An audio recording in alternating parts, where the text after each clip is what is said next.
खून छोटे नहीं हो सकते। लंबे नाखूनों के कारण मुझे स्कूल से सस्पेंड कर दिया गया है। सुनो निशु, तुम्हारे नाखून जादुई हैं। जब तुम 1 साल की थी तब तुम्हारी माँ एक बार तुम्हें लेकर इस तालाब में नहाने आई थी। उस समय तुम्हारी माँ ने कुछ जंगली जानवरों से मेरी माँ की जान बचाई थी, जिससे खुश होकर मेरी माँ ने तुम्हें वरदान दिया था कि जब तुम 8 साल की हो जाओगी तब तुम्हारे नाखून बहुत लंबे हो जाएंगे और उनमें जादू भी होगा। अब तुम 8 साल की हो गई हो। लेकिन मेरे लंबे नाखूनों से क्या जादू हो सकता है? तुम अपने लंबे नाखूनों से पास या दूर पर रखी किसी भी चीज को छू सकती हो। तुम अपने लंबे नाखूनों से जिस चीज को छुओगी वो सचमुच का हो जाएगा। अच्छा, ये बताने के लिए तुम्हारा बहुत बहुत धन्यवाद। अब मैं अपने घर जाती हूँ। निशु खुशी खुशी अपने घर आ गई। उसने अपनी किताब खोली और किताब में कुछ फलों की तस्वीर छपी थी।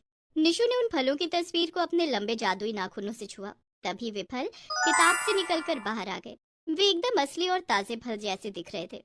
निशु ने खूब फल खाए और कुछ फल अपने बाबा सुखिया के लिए रख दिया। शाम को जब सुखिया घर आया तो उसने घर में कुछ रसीले फल देखे। निशु और सुखिया ने कभी फल नहीं खाए थे। घर में फल देखते ही सुखिया ने निशु से कहा, निशु बेटी, घर में तो फूटी कौड़ी भी नहीं थी। हमें 2 वक्त की रोटी तो नसीब नहीं होती। तू ये फल कहाँ से लाई? कहीं तूने चोरी तो नहीं की? नहीं बाबा, मैंने चोरी नहीं की है। निशु ने सुखिया को अपने लंबे जादुई नाखूनों के बारे में सब कुछ बताया। बाबा, आप चिंता मत करो, अब हमारे गरीबी के दिन खत्म होने वाले हैं। वो कैसे निशु बेटी? निशु ने कागज और पेंसिल लिया और कागज के टुकड़े पर कुछ रुपए पैसों के चित्र बनाए और उन चित्रों को अपने लंबे नाखूनों से छू दिया। तभी वे रुपए पैसे एकदम असली बनकर कागज से बाहर निकल आए। निशु ने उन पैसों को सुखिया को देते हुए कहा, ये लो बाबा, हमारे लिए बाजार से खाना ले आओ। सुखिया दौड़ा दौड़ा बाजार गया और अच्छा अच्छा खाना खरीदने लगा। क्या बात है सुखिया, रोज तो तू खाना देखकर चला जाता था, आज खाना खरीदने आ गया। पैसे वैसे हैं भी तेरे पास या यूं ही चला आया है? देख भाई, मैं तेरे जैसों को उधार नहीं देता। दुकानदार की बात सुनते ही सुखिया ने उसके सामने नोटों की गड्डी रख दी और कहा, जल्दी से 2 प्लेट दाल मखनी, 1 प्लेट शाही पनीर, 4 रोटियां और पुलाव पैक कर दो लाला। आज मेरे पास खूब पैसे हैं। आज मैं और मेरी बेटी भर पेट कर खाना खाएंगे।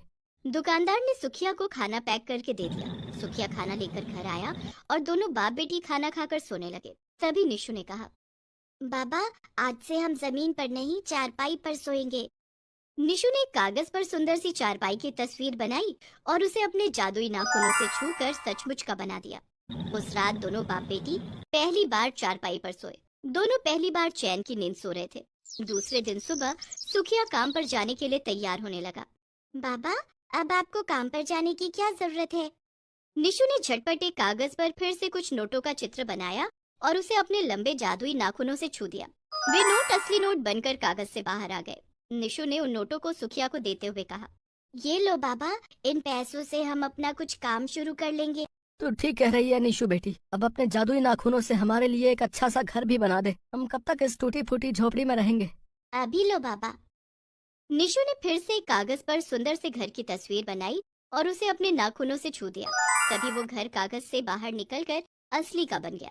अब निशु और सुखिया की जर्जर हो चुकी झोपड़ी की जगह एक आलीशान से घर ने ले ली थी। निशु और सुखिया अपने आप को अपने घर में बैठा देखकर फूले नहीं समा रहे थे। उसके बाद निशु ने सोचा कि उनकी काम भर की जरूरतें पूरी हो गई हैं। अब वो अपना नाखून काट लेगी ताकि वो स्कूल जाकर पढ़ाई कर सके। ऐसा सोचकर उसने अपने लंबे नाखून काट डाले। लेकिन ये क्या, अगले ही पल उसके नाखून पहले से ज्यादा लंबे हो गए। लगता है मेरे नाखून अब कभी छोटे नहीं होंगे। अब मैं कभी पढ़ाई नहीं कर सकूंगी। ये सोचकर निशु फिर से दुखी हो जाती है। तभी उसे एक आइडिया आता है। वो फिर से एक कागज पर अपने स्कूल की ड्राइंग बनाती है और उस ड्राइंग को अपने लंबे जादुई नाखूनों से छू देती है। तभी वो स्कूल सचमुच के असली स्कूल में बदल जाता है और निशु अपने क्लास में अंदर जाती है। वहाँ उसकी टीचर सभी बच्चों को पढ़ा रही थी। निशु को देखकर टीचर ने कहा, अरे निशु, तुम बाहर क्यों खड़ी हो? अंदर आओ और पढ़ाई करो।